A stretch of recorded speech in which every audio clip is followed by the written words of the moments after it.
Bienvenidos a su programa Hablemos de Salud. Yo soy la doctora Jessica Álvarez y hoy contamos con la presencia de la doctora Olira Rodríguez. En breve conoceremos más sobre ella.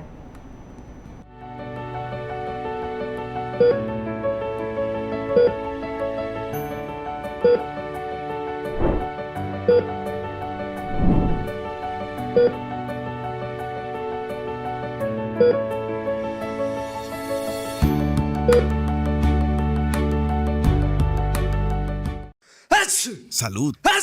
¿Tienes gripe, secreción nasal o estornudos? Toma Sanitos, antigripal extra fuerte y resuelto el problema.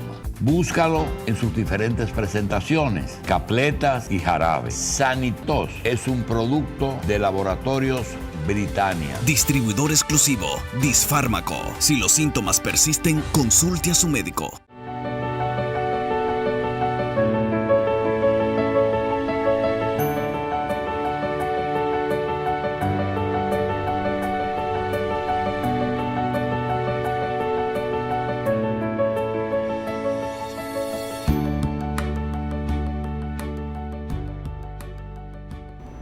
Como dije anteriormente, contamos hoy con la presencia de la doctora Olira Rodríguez. Doctora, ¿cómo se encuentra el día de hoy? Muy bien, muy buenas tardes. Muchísimas gracias por aceptar nuestra invitación. Gracias a ustedes. Y tenemos un tema bastante importante y quizás no muy conocido por muchos padres, la rinopatía obstructiva en niños. Doctora, explíquenos en qué consiste esta patología. Bueno, la rinopatía obstructiva realmente es un conglomerado de patologías, o sea, es un conjunto de condiciones que provocan lo que es el taponamiento nasal. Y eso se empieza a ver en la niñez y desarrolla una serie de condiciones adicionales o tiene consecuencias importantes en lo que es la adultez. Sí. Por ejemplo, se habla mucho de adenoides en adultos. El tejido adenoideo es un tejido linfoide, es un tejido que se desarrolla en los niños y que se va involucionando o va retrocediendo en su condición a partir de los 5 años de edad y está destinado a captar todo lo que son sustancias y gérmenes que entran por la nariz que pueden ser potencialmente tóxicos para el pulmón. Okay. Y realmente es una condición, la hipertrofia es la condición de tener ese tejido aumentado de tamaño hasta el punto de llegar a provocar un taponamiento a nivel de la parte posterior de la nariz. Eso es frecuente en niños, eso no es frecuente en adultos. Y hay una mala información porque muchas veces la persona se le dice durante la niñez que tiene esa condición y cuando se mantiene hasta la adultez con esa dificultad respiratoria, presentando ronquidos y demás, piensa que es eso. No. Eso es parte del problema inicial que presentó, pero luego de ahí hay todo un conglomerado de condiciones que se van desarrollando porque realmente el tejido adenoideo se reduce hasta la inexistencia. Se va cerrando. Hasta la inexistencia se reduce hasta desaparecer. Sí. Entonces, en ese caso, ya una persona de 17, de 20, de 30, no es una hipertrofia adenoide lo que se busca. Es simplemente otra condición que se haya desarrollado a partir de la misma causa que provocó ese aumento del tejido adenoideo, que muchas veces son las alergias, infecciones por virus. Las alergias también son una condición que produce rinopatía. La alergia por sí sola produce una cantidad de secreción que crea ese taponamiento a nivel nasal y crea lo que muchas veces es la causa en adultos, que son las hipertrofias, pero de los cornetes. Los cornetes son órganos que están adentro de la nariz, que se encuentran en la pared lateral de la nariz, que funcionan como turbinas. Es hueso revestido de una mucosa, de un tejido que produce moco y se encarga de calentar y humedecer el aire al entrar. Cuando una persona es muy propensa a desarrollar procesos alérgicos, ellos se ven en la obligación de ir produciendo moco para eliminar eso que el cuerpo identifica como tóxico, y en ese mismo proceso de sobreproducción de moco van aumentando de tamaño y vamos a decir que prácticamente cicatrizan así. Pasa ya el proceso inflamatorio y se quedan de un tamaño aumentado. Se acostumbraron a estar de ese tamaño y se quedan grandes. Exacto. Y eso empieza en la niñez y es la causa más frecuente en adultos de obstrucción nasal. y luego le sigue, por ejemplo, el tabique deforme o desviado hacia uno de ambos lados. El mismo proceso también provoca un aumento de tamaño en uno de los cornetes, porque al tener tanto espacio de un solo lado, entonces ese cornete, para calentar y humedecer el aire, tiene que hacer un esfuerzo por abarcar todo el aire que pasa, porque es de ese solo lado que pasa, porque del otro lado está tapado. Y eso es una de las condiciones que nosotros podemos ver que afectan a adultos y que se malinterpretan en la niñez, porque vienen produciéndose, vienen evolucionando de una condición inicial en la infancia. La rinopatía muchas veces es ocasionada por ese proceso alérgico y el niño hace así. Y ese movimiento constante y continuo provoca, como el niño lo que tiene es un cartílago de inicio en toda la parte del tabique septal, y hay un proceso de osificación, o sea, hay un proceso de convertir ese cartílago en hueso. En ese proceso, el movimiento constante puede llegar a deformar la nariz y a desviarla en una de los dos lados. Y eso entonces en la adultez se ve el cartílago proyectado a un lado y el hueso también torcido. También eso puede ser congénito por el hecho de que la persona durante la vida intrauterina, o sea, dentro del embarazo, el bebé se ve con la nariz aplastada y en esa condición más de 80% de la población lo tiene. Pero el hecho de que desarrolle síntomas tiene que ver mucho con que esté asociado o vaya acompañado de lo que es un proceso alérgico. Pero una pregunta, ¿eso sería entonces como una respuesta del organismo al polvo? O sea, pero en algunas, me imagino que hay una población en la que entonces produce alergia y otra se adapta y no pasa a mayores. Lo que sucede es que vamos a poner el polvo como el factor, pero tenemos polvo, tenemos los ácaros del polvo, tenemos polen, tenemos todo un sinnúmero de cosas, y aquí en el Caribe se ve, por ser una isla, tenemos mucha brisa y tenemos vientos que vienen que si del Sahara, que si no sé qué, que vienen el polvo del Sahara, es una época terrible con eso. Cargado de virus, tenemos temporada ciclónica, que ahí también se mueven muchas cosas, más el tránsito, el humo de los vehículos, eso también se levanta. Entonces, todo eso que vamos a decir que intoxica el ambiente, entra por la nariz. Hay unos pelitos que son las vibrisas que se encuentran dentro de la nariz que lo van filtrando, pero ese filtrado no es 100% efectivo, así que el cornete tiene que producir, y todo el tapizado dentro de la nariz tiene que producir ese moco para ir englobando e ir captando. Lo que sucede con eso es que hay personas que desarrollan solamente la condición de producir el moco. Hay otras que desarrollan entonces la inflamación del tejido, acompañado de la producción excesiva. Y hay otras que el tejido adenoideo, los cornetes, la nariz completa se inflama, y entonces llegamos a lo que es una rinosinusitis, que el mismo proceso inflamatorio tapa cavidades de salida del moco, porque realmente los senos paranasales funcionan como cisternas. Supongamos que tenemos, por ejemplo, un pasillo largo y una cisterna de cada lado, y cada cisterna está conectada por una tubería hacia ese pasillo. El hecho de que el tapizado de la pared de ese pasillo esté tan y tan grueso que no permita que el orificio de salida de cada tubería esté capacitado para drenar, ya es una condición de obstrucción que hace que todo lo que se produce dentro de esa cisterna se estanque.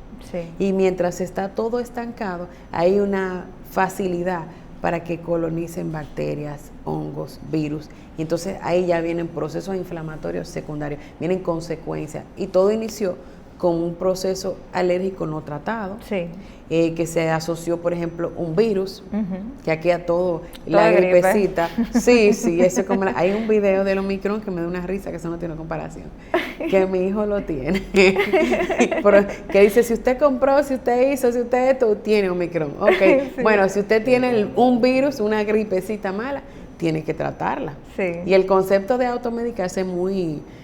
vamos a decir, muy criollo, a mí me criaron con eso, y los té, los té, el hervir el eucalipto, la botellita de vija con berro y no sé qué, sana todo eso. Hay cosas que levantan realmente las defensas, hay otras cosas que le producen a la persona un aumento de azúcar en la sangre, hay cosas que le aumentan el hierro, etcétera. Esas son tratamientos, por ejemplo, para decirlo, son tratamientos que no es que no son efectivos, sí, pero hay un proceso que va un poquito más allá de simplemente tomarse un jugo, tomarse un té o simplemente lavarse la nariz con solución salina, que eso funciona, o ir a la playa, por así decirlo.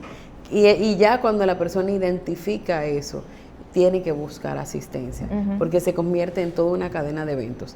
Y en particular comenzamos con el tema de los niños, que se extiende hasta adultos, porque muchas veces se le llama la gripecita del niño.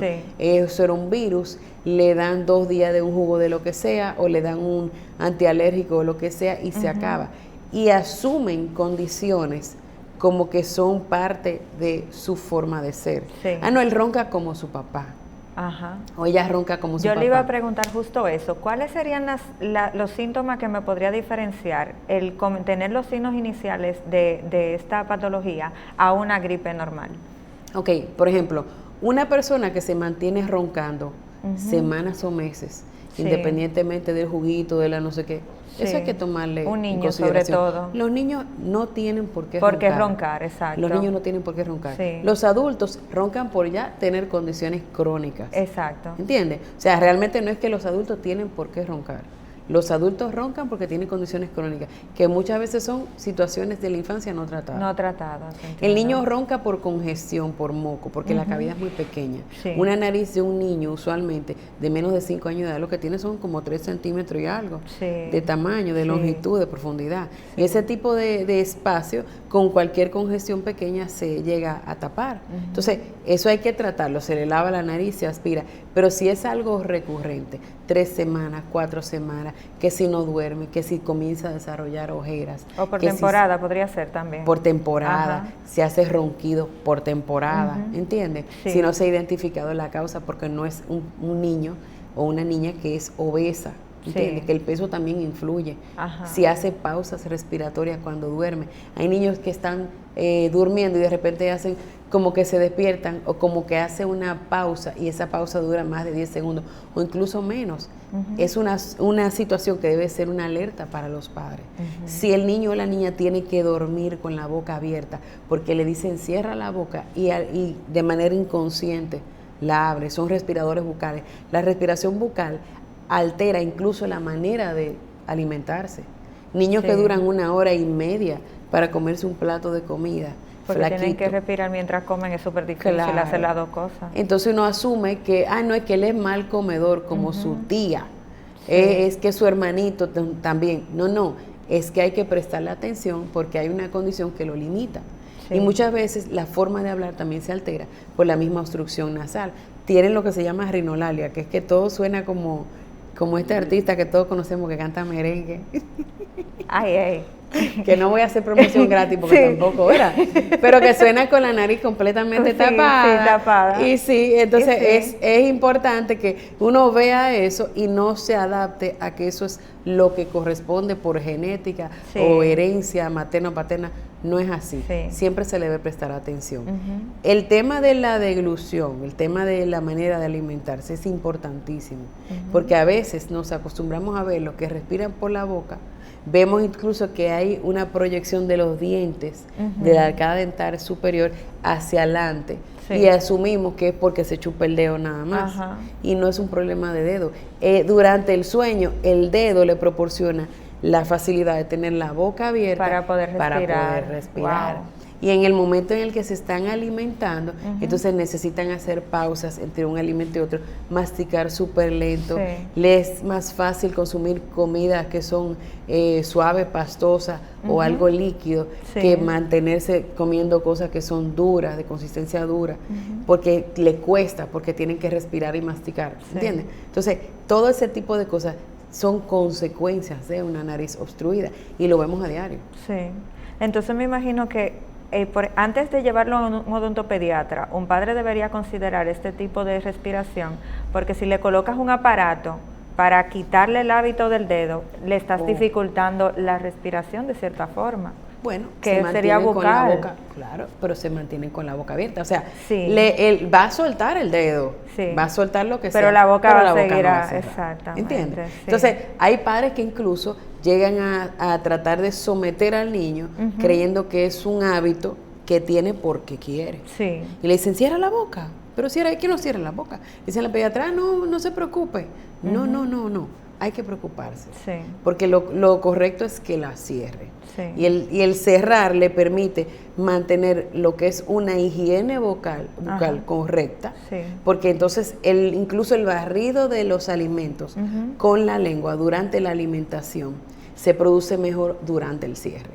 Sí. Existe una condición que se llama deglución atípica, Ajá. que es una alteración en el movimiento de la lengua, alteración en los hábitos a la hora de tragar, que el niño adquiere, incluyendo, por ejemplo, posicionar la cabeza hacia adelante, y cuando traga entonces uno siente un sonido, como en los muñequitos. Sí, sí. Y entonces movilizar la lengua proyectándola hacia la parte posterior de los dientes, para empujar los dientes porque está tratando de captar un poquito de aire.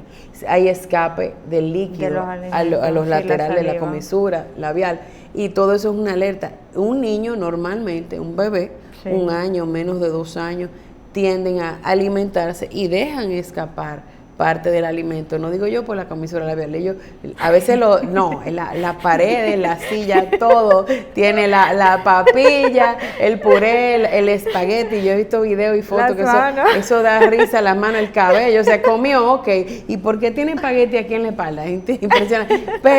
Pero ya después de cierta edad es una alerta, o sea, 5 años, 6 años ya es una edad en la que comienzan a pasar por un proceso de dentición, ¿entiendes? Y en ese proceso de dentición nosotros vamos viendo que, por ejemplo, pierden los incisivos, pierden algunas piezas, y pueden llegar, si ya tienen una obstrucción nasal, a desarrollar el empuje y la pieza que venga a venir completamente alterada, tú sabes de eso. Sí, claro. Entonces, el tema con eso es que el origen de eso muchas veces no se busca.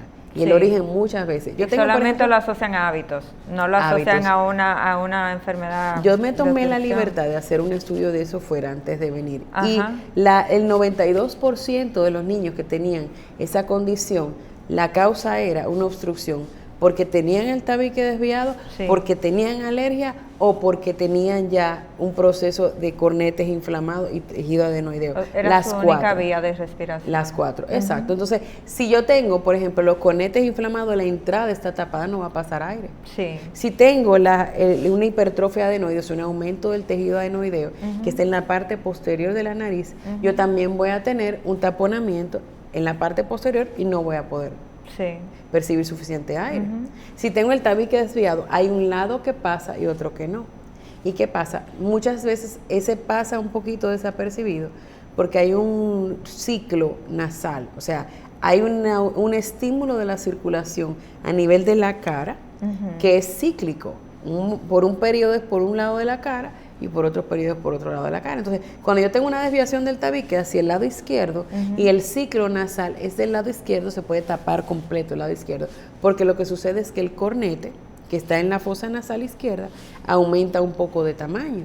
Sí. Entonces, ahí se ve y puede llegar a confundir, porque hay veces que le dicen, no, usted tiene un problema de adenoide ahí, porque se ve uno solo, no es el cornete. Cuando el ciclo nasal está del otro lado, hacia el otro lado, y tengo la desviación del mismo lado, del lado izquierdo, el lado derecho va a aumentar y puede llegarse a producir una obstrucción completa, porque al aumentar el lado que estaba permeable, que tenía el paso del aire, se tapa un poco, pero el otro ya tenía la desviación del tabique. Exactamente. Entonces ya la persona no respira, entonces por eso uno ve que el niño o la niña a veces duerme con la boca abierta y después en un ratico la puede cerrar, y después vuelve a abrir, y después otro momento hace una pausa y se sienta, y después... No hay una necesidad de que un niño o una niña se siente para poder respirar mientras está durmiendo. No hay una necesidad de una pausa. Y las situaciones empiezan así. Cuando se le da el juguito, cuando se le da todo, uno muchas veces tiene que pensar el tiempo que tiene tratando eso y si la medida que se ha tomado ha sido permanente, porque tampoco deben de depender de medicamentos, que eso pasa mucho. Yo le iba a preguntar justo eso, que en esa etapa, ¿cuál sería el tratamiento para los niños? Depende mucho de la edad del paciente. Por ejemplo, hay antialérgicos que no se pueden utilizar en niños de menos de 2 años de edad, porque tienen un efecto a nivel cardiovascular importante. Sí. Muchas veces las personas le tienen mucho temor a lo que son los esteroides, pero los esteroides, no necesariamente tomados, sino inhalados incluso, son nuestros aliados cuando se trata de vías respiratorias, son muy, muy eficientes, porque sacan a la persona de un proceso obstructivo crónico, pero también lo sacan de un proceso agudo, de un proceso reciente. Y muchas veces esos procesos no atendidos llegan a afectar a nivel de pulmón, porque todo lo que el cuerpo está haciendo con eso es tratando de defenderse de alguna manera de algo que pueda afectar a nivel del pulmón. Sí. Las rinopatías pueden ser inflamatorias, pero también pueden ser congénitas y pueden ser situaciones de tumores que se desarrollen de inicio de la infancia, que es menos común, es como un 3 a un 12%, según las estadísticas. Pero nosotros podemos identificar los procesos agudos por el hecho de que el paciente tiene una condición y de repente va desarrollando, y uno ve como que es algo así como que entorpece el sueño del niño, y dificulta la parte del alimento, incluso hay pérdida del apetito, puede acompañarse de fiebre, puede acompañarse de un sinnúmero de cosas, incluyendo lo que son las placas en la garganta, como le dicen, que hacen amigdalitis, a veces hacen procesos a nivel del párpado, que se aumenta el párpado, hacen blefaritis, hacen abscesos en el ojo, que se entiende que es el ojo, pero ya venía con una gripe, y es que hay una separación muy mínima entre lo que es el espacio nasal y lo que es la órbita, lo que es el ojo. Que en niños hay membranas, al igual que en adultos, hay una membrana que los separa, pero en ellos hay una frecuencia mucho más alta de desarrollar infecciones en el ojo y en el párpado a partir de una infección de nariz no tratada. Sí. Que esa es otra. Sí, hay una jerga de eso no tratado muy común que vemos en la sociedad, y es que de niños tenemos alergia, de repente decimos, no, cuando entre en la adolescencia eso se le va a quitar y ya se le va a pasar.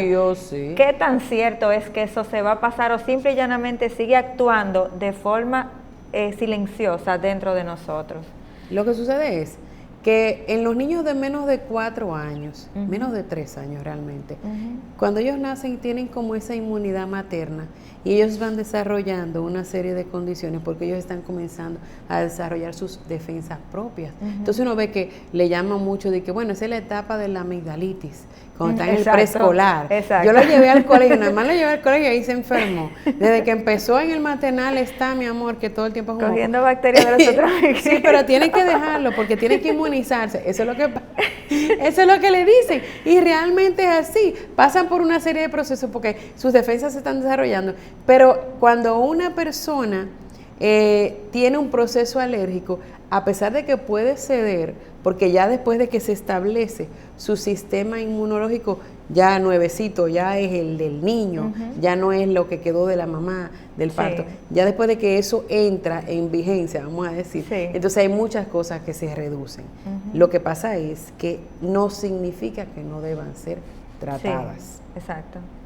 Porque durante el proceso de desarrollo de ese sistema inmunológico hasta el momento de llegar a la adolescencia está la formación craneofacial y se ve muy afectada por el no trato por la falta, por la ausencia de trato. Por ejemplo, cuando mencioné lo del tema de la deglución atípica, hay también lo que se llama una deglución adaptativa.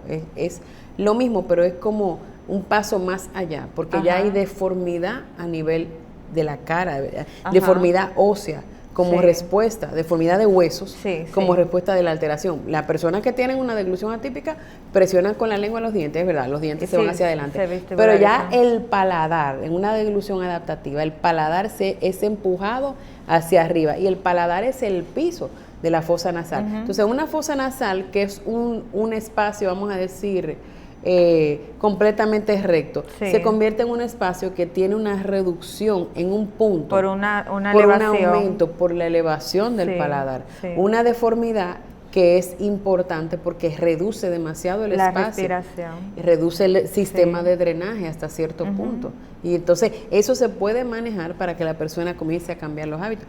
Para eso es realmente la terapia de deglución, para eso es, pero ¿qué pasa?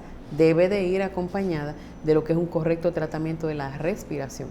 Incluso es interesante porque aquí se da mucho el caso de que el niño tiene dificultad para hablar, porque no pronuncia cierto fonema, no pronuncia la R, no pronuncia la N, ¿entiendes? La sustituye por la L, que sí que... Entonces, en esos casos, muchas veces es la respiración que lo lleva a un punto en el que no solamente tiene un proceso nasal, sino que pueden desarrollar retención de moco, que también se produce a nivel del oído medio, y eso afecta lo que es la parte auditiva, ¿entiendes? Sí. Y eso es en ese periodo de tiempo entre los 4 o 5 años y la adolescencia. O sea que la obstrucción me puede producir problemas en el habla, pero también me puede traer procesos infecciosos del oído, o sea, todo está asociado de cierta forma y en ciertos periodos, en ciertas situaciones. Es que hay una conexión directa. Claro, sí, todo hay una conexión directa. Tenemos entonces en la parte posterior de la nariz lo que es un sistema de drenaje del oído,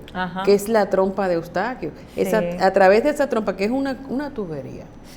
Con una valvulita, así le explico yo a los pacientes. Tenemos una valvulita ahí que está conectada a una tubería y la tubería llega hasta el oído medio. Y todo ese oído medio está tapizado de la misma situación que tapiza la nariz y produce moco también. Entonces no tiene que ser infeccioso, es moco tapado. Es moco. Entonces uno no va a tener siempre la fiebre, no va a tener esa supuración importante, porque se queda retenido ahí tranquilito hasta que se reabsorbe. Pero si los procesos gripales son que si mensuales, que si cada 2 meses, los supuestos gripales, que muchas veces son procesos simplemente alérgicos, mal manejados, desodorantes con perfume, no voy a decir nombre para no atacar a nadie, productos de limpieza, tampoco voy a decir nombre, que huelen floral y vienen en todos los colores. Esas son cosas que hay que pensar antes de comprarlas. Yo le digo a mi paciente, eso es un peligro, no limpien cuando ella esté en la casa. Cuando él esté en la casa, echen agua, peguen manguera, pero no echen esa cosa con la florecita que empieza con M o empieza con lo que sea. ¿Entiendes? Porque realmente la higiene se puede lograr sin tanto perfume, pero el tema de los perfumes, el tema del polen, el tema del polvo, todos esos temas se tienen que controlar en la infancia, porque entonces ya en la adolescencia tienen una repercusión que ya es algo que no se puede modificar. Los niños que se operan muchas veces de cirugía de tabique, niños, se operan en la adolescencia porque duraron 6 años, 7 años con obstrucción. ¿Y qué pasa? Que la conversión de cartílago a hueso adentro de la nariz sucede en esa etapa. Y 50% del desarrollo de los senos paranasales del adulto, se alcanza en lo que es la adolescencia, 50%. O sea que nosotros tenemos un desarrollo importante antes de los 12 o 13 años, que define si en los 12 o los 13 años habrá que llevarlo a una intervención quirúrgica para que respire. ¿Y cuál sería el tratamiento temprano de una desviación del tabique? Lo que pasa es que la desviación del tabique en menos de 10 años de edad, depende mucho del desarrollo y no se opera. Por lo regular, llevar a un paciente de menos de 10 años a una cirugía no es por una simple desviación. Tienen que ser varias cosas juntas. Muchas otras cosas adicionales. ¿Qué sucede? Nosotros lo que hacemos es que le tratamos con antiinflamatorios, porque en la medida en la que la obstrucción por inflamación se controla, la respiración se logra. ¿Entiendes? Entonces, ese proceso de mantenerlo difiere un poquito de lo que es, por ejemplo, el manejo en pediatría, porque en pediatría le tratan en el proceso inflamatorio, pero no lo manejan de manera crónica siempre, con miras a que si no responde habrá que tomar tal o cual conducta. Decisión. Ellos lo ven como, bueno, vamos a tratarlo, si está respirando mejor, entonces lo vamos a dejar así, porque lo quieren llevar a un desarrollo sin necesidad de una intervención. Nosotros también. Nosotros también. Lo que pasa es que en ciertos aspectos, a veces nosotros tenemos que ser un poquito más agresivos antes, que entonces mantenerlo solamente con el manejo clínico. Y hay muchos mitos sobre eso, es interesantísimo, porque a mí me llegan los pacientes y me dicen, no, doctora, y digo, ¿y por qué no hicieron esto? ¿Por qué no lo trataron porque antes? Era muy joven. No, es que a mí me dijeron que tenía que esperar los 7 años para operarse de adenoides. Iba a preguntar, he visto como que esperan para operar de adenoide y a veces hacen adenoide amigdalitis al mismo tiempo. Con 2 años Sí. se hace. Lo que pasa es que también hay muchos mitos sobre lo que es un proceso anestésico en un paciente pediátrico. Ah, bueno, sí. Pero a sí. nivel nacional hay muchísimos anestesiólogos pediátricos. Sí. Muchísimos. Y gente de calidad que trabaja bien. Que no voy a Sí. mencionar nombres porque tampoco me patrocinan. Pero ellos saben quiénes son y saben que los amo. Entonces, es interesante. Sí. Porque me dicen, no, es que me dijeron que tenía que esperar los 7. Los Sí, 7, los digo yo, 7 años. pero con 7 años, hace rato que tenemos alteración en los dientes, con 7 años tenemos el paladar ya por allá arriba, con 7 años tenemos ya cierto nivel de desviación por la misma manipulación, sí. ¿entiendes? Porque es hasta los 7, pero no se mantienen dándole seguimiento. Nosotros le damos ciclos de tratamiento de 3 meses, 4 meses, 6 meses, dependiendo, Sí. haciendo pausas con el medicamento, volviendo de nuevo, usamos esteroides, no le voy a decir que no, tienen que utilizarse los esteroides. En los casos en los que se puede, tópico, en los casos en los que se necesita tomado, ¿entiendes? Pero sí, siguiendo un ciclo, porque tampoco el uso indiscriminado, el exceso del uso, me trae beneficios. Porque como especialista yo no puedo ver el paciente como una nariz. Sí. Yo tengo que verlo como todo un engranaje de órganos que otros se pueden afectar con el uso del esteroide. Entonces eso es importante también. Normalmente el tratamiento es ese, iniciar el tratamiento con un antialérgico, esteroide, manejar. ¿Y más o menos a qué edad en la adolescencia ya se presentan se comienzan a presentar esos síntomas que ya como que no tienen, que ya sí hay que intervenir quirúrgicamente? Bueno, ya. el mismo paciente tiene dificultad, por ejemplo, en el rendimiento en las clases, se queda dormido, los padres se quejan de que hace pausas respirando, todo el tiempo se mantiene, vamos a decir, alando moco, sacudiéndose, congestionado. Entonces uno ve un deterioro, tiene ojeras, Sí. y las ojeras no son una cosa que se heredan tampoco, ¿entiendes? Y mucho Son menos en la condiciones, adolescencia. no. Exacto. Entonces uno ve que le han puesto tratamiento varias veces, ciclos de diferentes tipos de tratamiento, y uno tiene una respuesta permanente, porque una vez uno para el medicamento vuelve de nuevo a recaer, pero de manera inmediata. Hay procesos alérgicos que uno lo trata, por ejemplo, 2 meses y el paciente pasa 6 meses, 7 meses, 1 año, incluso con ciertas medidas sin presentar Ningún tipo ningún tipo de afectación. Pero estos son pacientes que uno le quita el antialérgico hoy y a la semana ya está full de moco. Bueno, ¿Entiendes? sí. Aunque uno le quite y le saque libros, saque peluche, saque perfume, cambie desodorante, todo. Sí. Aunque uno agarre y tome esa medida, el paciente vuelve de nuevo con el problema. Y es un problema que hay que tomar cartas en el asunto. Sí. ¿Entiendes? Sí. Entonces, esos son como indicativos. La falla en el tratamiento clínico, básicamente, es lo que me dice a mí, no, hay que intervenir. Hay que intervenir. Bueno, y vamos a una pausa y en breve continuamos con su programa. Hablemos de salud.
Hacerse el examen de próstata ahora es un fly al catch.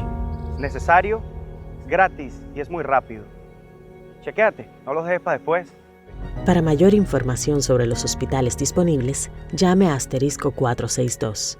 Servicio Nacional de Salud, Seguro Nacional de Salud y la primera dama Raquel Arbaje, uniendo voluntades.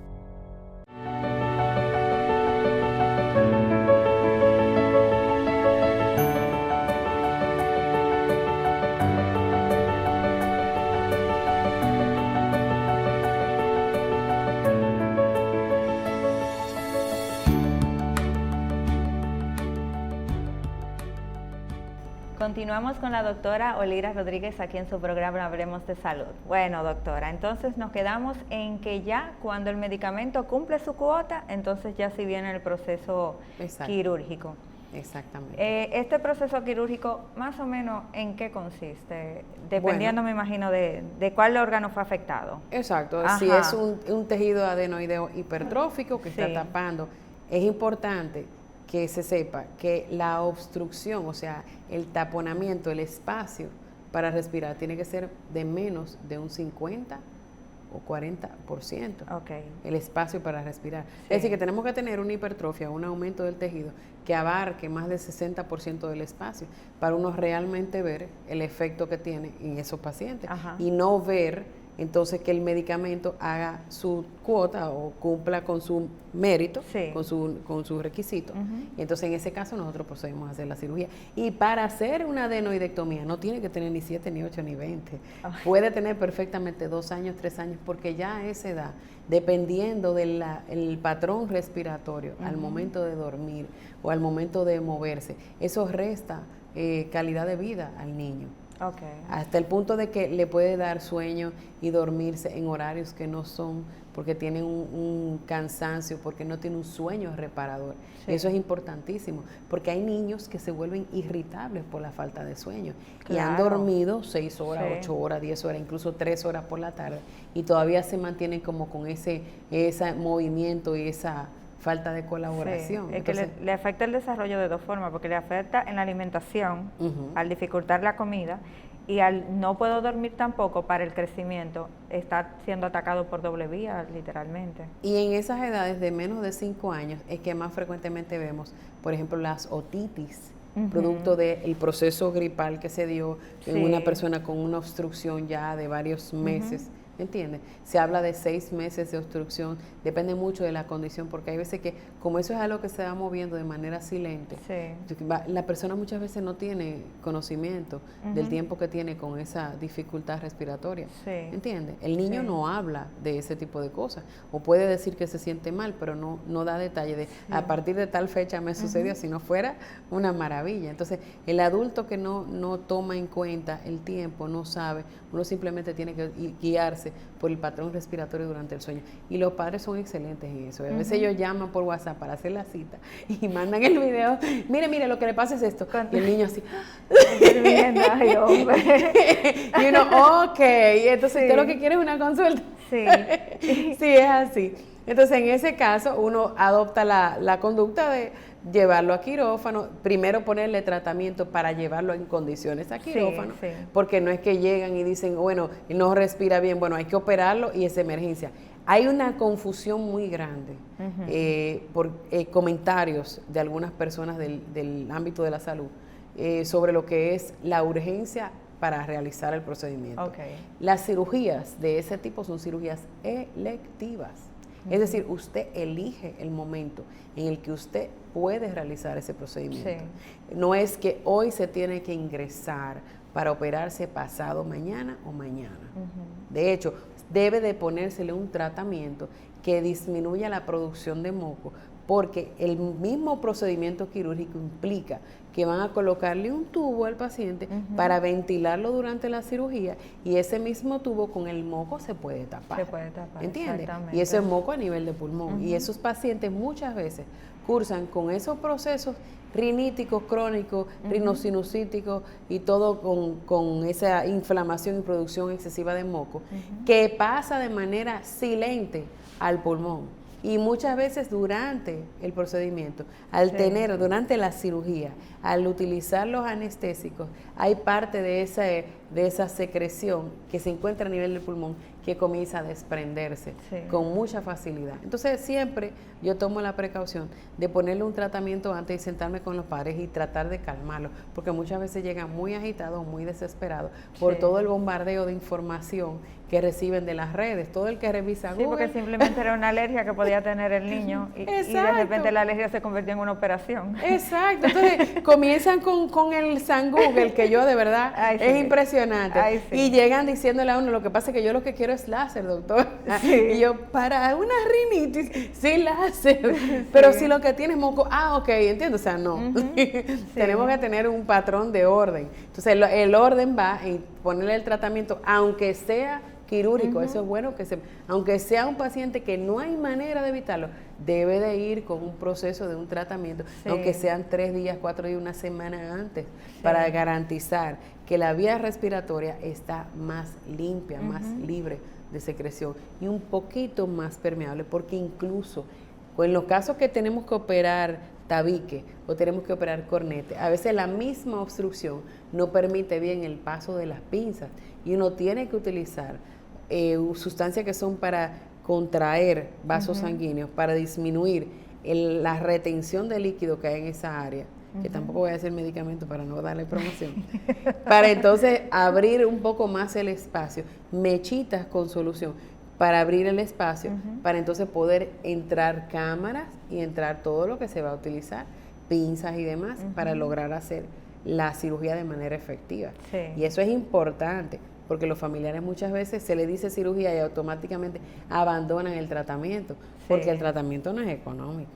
No, aunque digan, bueno, este es el spray más barato y este es el antialérgico más barato, cuesta, porque estamos hablando de que es un ciclo de varias semanas que se debe de utilizar para llevar al paciente a mejores condiciones. Entonces, cuando se trata, por ejemplo, de un tejido adenoide hipertrófico, se hace su adenoidectomía, se le pone su tratamiento antes de 1 o 2 semanas si es necesario, entonces se lleva a cirugía y se mantiene con un tratamiento fijo por varias semanas para reducir la producción de moco al mínimo. Igual va para la cirugía de cornete, se trata, se trabaja y se mantiene así. Ojo, la alergia no se opera. Suena ridículo que lo diga, pero la alergia no se opera. En serio, hay que decirlo, la alergia no se opera. Se trata. Y así a nivel del oído, ¿cómo sería el tratamiento? O sea, cuando afecta el oído. Cuando afecta el oído, muchas veces se le hacen colocación de tubos ventilatorios, que son introducción de unos tubitos pequeñitos a nivel de la membrana timpánica, para drenar el líquido que se encuentra contenido en el oído medio. Pero hay casos en los que con la simple adenoidectomía y manejo de la secreción que se produce, porque sí es paciente que tiene necesidad por el tema de las alergias, ya entonces uno, al quitar la obstrucción nasal, mejora la ventilación de la nariz y por consecuencia mejora la ventilación del oído. Y ahí no hay necesidad de colocarla. Entonces muchas veces yo le digo a los familiares, tranquila, vamos a hacerle ese procedimiento y luego vamos a ver. También hay que analizar si el estudio de audición se le hizo al paciente durante un proceso gripal, porque hay unos gloriosos que no quiero mencionar, yo estoy omitiendo como nadie se imagina, pero hay unos gloriosos que no voy a mencionar que andan por ahí haciendo estudios audiológicos a pacientes pediátricos con o sin criterio. Los estudios de audición no se hacen con gripe. No se hacen con gripe porque el paciente siempre va a dar congestión en la nariz, la mayoría de los casos, no 100%, va a dar congestión en el oído y esa congestión va a hacer que dé un falso positivo a un nivel de sordera. Entonces imagínense que ronca, hace pausas respirando, entonces se congestiona todo el tiempo y cuando le hacen el estudio audiológico sale sordo. ¿Cómo se ponen los padres? Corran, ay Dios mío, doctora, usted tiene que hacer algo. En la consulta a las 7 de la mañana. Claro, no, entonces hay una parte que uno no le corresponde, que uno por el mismo criterio quirúrgico y la condición del paciente ha tenido que adoptarla, que es calmar a los padres y darle su jarabe de pico, como dicen por ahí, a tratar lo que es la parte emocional primero, para entonces llevarlos al entendimiento de que no hay que correr, que es mejor hacerlo de manera organizada y que la condición, una va a mejorar una vez se trata la otra.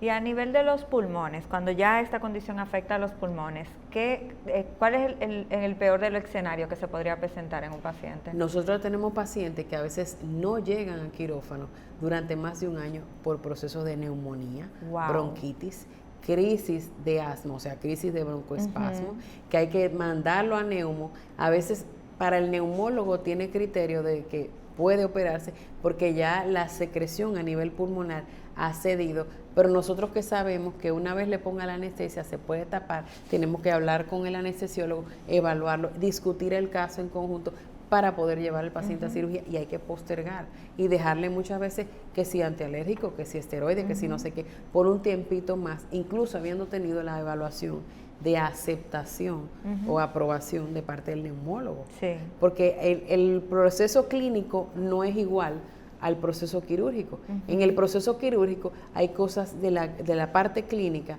que tienen que mejorar aún más para uno poder someter al paciente a cirugía. Y eso es importante.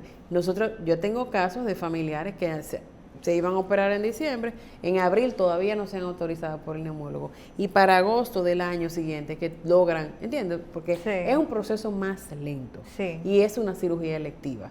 Y lamentablemente, una de las razones por las que tienen que tener tratamiento previo a la cirugía es esa.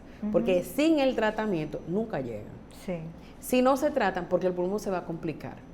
Entonces el pulmón comienza produciendo el moco excesivo porque recibió ya algo que identificó como tóxico que venía de la vía respiratoria alta, y eso a su vez provocó una inflamación, todo se inflamó, entonces estamos tratando aquí arriba, aquí abajo se complica. Sueltan el tratamiento aquí arriba porque están trabajando aquí abajo, y entonces arriba se complica. Y cuando ya aquí ha cedido, comienzan a trabajar aquí y vuelve arriba. otra vez abajo. Sí, porque tiene que salir por algún lado, tiene que bajar hacia algún lado. Es un proceso, es un tema. ¿Y qué tan elevado es el índice de esta situación, o sea, de este síndrome en los niños o en la población dominicana? Porque realmente hay mucha gripe, hay muchas alergias, pero es mucho. O sea, el porcentaje estadísticamente tendríamos que revisar a nivel de todos los hospitales y centros médicos para darte, porque realmente, a pesar de que parece muy variable, que parece algo más propio de un nivel socioeconómico intermedio o bajo, porque hay un componente nutricional que afecta. Recuerda que lo que es la parte adenoide, las defensas del cuerpo van a ir entrando, pero no, esto no tiene que ver con la condición económica, no tiene que ver con ese factor nada más como ente nutricional, porque el tema de las alergias no depende de la nutrición a un 100%. Porque no toda alergia es nutricional. Entonces, es muy florido, es mucha la afectación a nivel infantil en República Dominicana, ¿entiendes?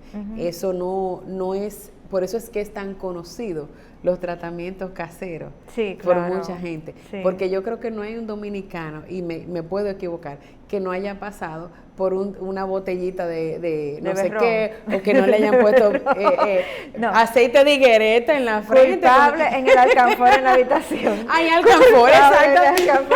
Y el mentol cura todo. Alcanfor, mentol, a mí me ponía mentol en los pies. Ay, sí. Y eso funciona. Con una media puesta para que no se le quede.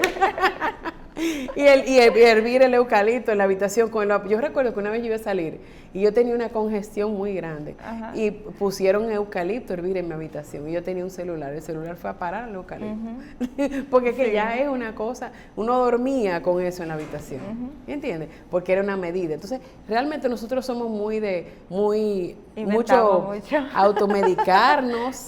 Yo he oído de gente que se toma ampicilina para el dolor de cabeza y eso es un antibiótico. Exactamente. ¿Entiendes? Entonces, ¿qué pasa? Así mismo está la estadística. Es difícil sacar una estadística cuando las personas que tienen la condición no acuden a buscar ayuda. Hay muchos no tratados, o sea, es imposible sacarlo.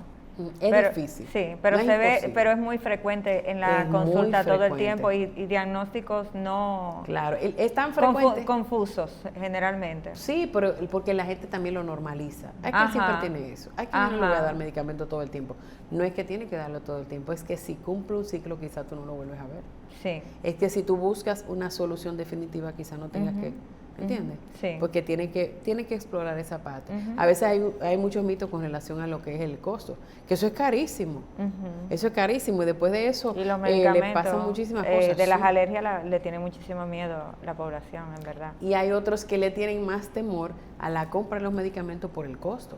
Sí. Porque a veces se van 5,000, 6,000, hasta más en una sola receta para provocar un cambio en un proceso agudo que empezó a partir de un proceso crónico. El tener la nariz tapada de manera crónica va a hacer que más adelante desarrolle un proceso agudo. Porque a la primera gripe, al primer virus, bacteria, hongo, puede venir y colonizar y se va a desarrollar algo. ¿Cómo nosotros podemos, como padres, identificar que nuestro hijo tenga un proceso agudo o un proceso crónico por la sintomatología que pueda tener el niño? Suponiendo que somos descuidados y estamos viendo que la situación está empeorando, ¿cómo tenemos como esa alerta? Casi siempre, vamos por ejemplo, el moco. Exacto. Vienen los padres y me dicen, no te rías. Vienen los padres y me dicen, que doctora, yo lo dejé porque ya estaba madurando. Yo, ¿cómo que estaba madurando? Yo, no, porque estaba transparente, después se puso blanquito, después amarillito, después verde, y después se puso marrón. Y yo dije, ya se va a sanar. A mí me han dicho eso, no te rías. Es interesante. Mira, la consulta mía es interesantísima. Lo bueno es que uno lo disfruta, uno lo ve como jocoso, pero no es burlándose, sino que uno sabe que hay cierto nivel de información que van a recibir en ese momento. Entonces, claro, los procesos agudos muchas veces son los que se acompañan con moco de diferente tipo de color, porque ya hay una colonización de una bacteria o de un hongo o de un virus en particular, y es reciente. En un proceso agudo uno puede ver que si lagrimeo, que si enrojecimiento, inflamación de la cara, de los párpados, de la nariz en la parte externa, puede ver que la persona puede presentar tos, dolor de garganta, casi siempre dolor de cabeza, se puede acompañar, los niños se agarran aquí y dicen, o se agarran el oído. Se sienten pesado esta parte de la cabecita. Si le dicen baja la cabeza, siente como una presión en la cara, es incómodo, y ellos dicen su incomodidad, no importa la edad. Hay veces que viene un niñito, un niñito de 2 años, 3 años, y dice, ¿qué te pasa? Aquí me duele, y me duele aquí. Como protesta, yo no tengo que tolerar eso. Me duele aquí, me duele aquí. Y no se ríen muchísimo, porque tienen carácter, pero es una realidad que eso da síntomas como abruptos y eso se sale de lo normal. Lo que normalmente normalizan los padres o normalizan, el cuidador normaliza, es el tema del momento de dormir, el patrón respiratorio. El ronquido nunca va a ser 100% agudo, porque para una persona roncar tiene que estar tapado. Es verdad. El moco tapa. Pero ¿por qué tapa? Porque el espacio es pequeño, porque es mucho moco, porque ya viene con un proceso inflamatorio acompañándolo, ¿entiendes? Entonces ya hay detalles que no se escapan tan fácil para diferenciar lo agudo de lo crónico. Lo crónico es lo que la gente muchas veces normaliza, el moquillo. Hay personas que se congestionan, que duermen con la boca abierta y asumen que eso es una condición natural, ¿entiendes? Eso es crónico. O sea, la boca es uno boca abierta durmiendo y ronquidos en niños es alarma. Sí, eso es alarma. Entonces, ¿cuál sería su recomendación para muchos padres que yo sé que ahora mismo se tienen que estar identificando en este momento? Su recomendación hacia el manejo de sus hijos con estas situaciones. Bueno, mira, yo veo muchas películas con mi hijo y yo veo como que hay una ternura que el cine refleja con mirar a sus niños durmiendo. Como que eso es algo nostálgico, algo amoroso. Eso saca a uno de un problema grande. Mírenlo durmiendo, mírenlo comiendo. A veces fíjense en el tiempo que le toma, pregúntele al niño si le da dificultad masticar eso. Cuando cierre la boca, que vea que no la mantiene cerrada, porque tiene que abrirla para hablar, para respirar mientras camina, no mientras corre. Mientras camina, mientras está sentado, viendo televisión, quítele el bobo, quítele el dedo de la boca. Que eso también deforma aquí adelante, eso puede traer confusión. Y si el pediatra le dice, o el médico general que lo ve le dice, quien lo ve en emergencia le dice, que eso no es nada que va a pasar, que en 1 o 2 semanas se le va, y no se le va en 1 o 2 semanas, busca ayuda. Es simple, o sea, usted no para hasta que ve la solución del problema. Y si la persona que le dijo que lo va a resolver no lo resolvió, camine al siguiente. Porque la situación, la necesidad, no se ve tan grande, pero evoluciona algo grande.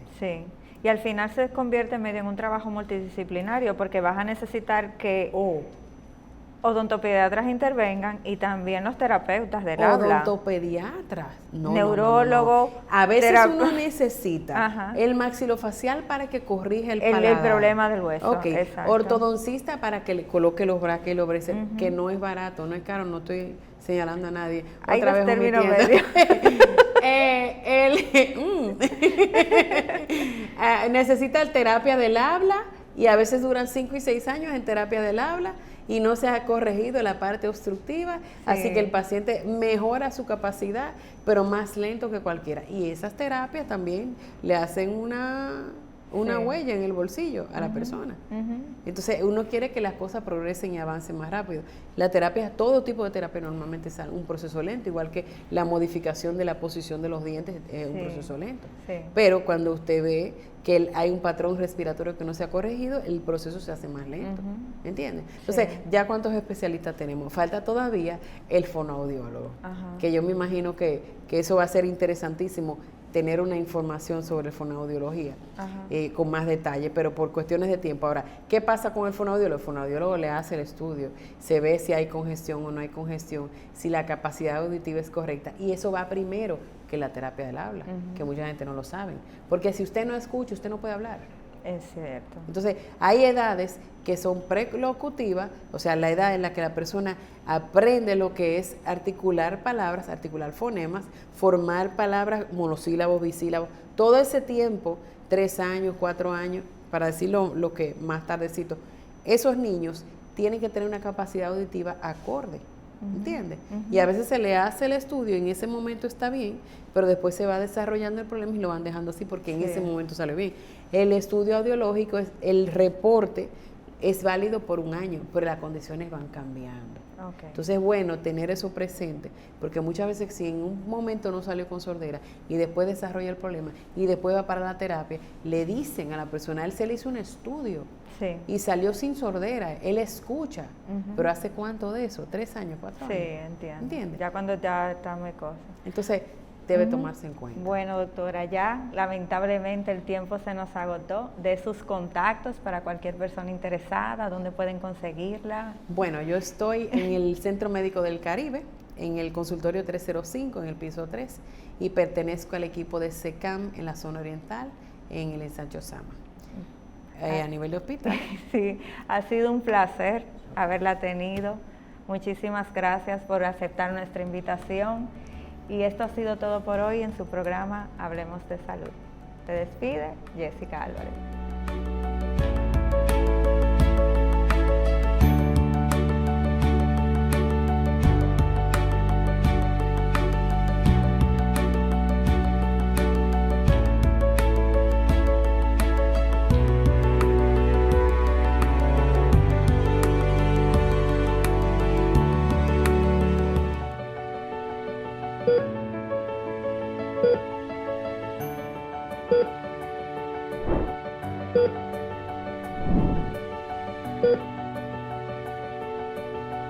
Thank you.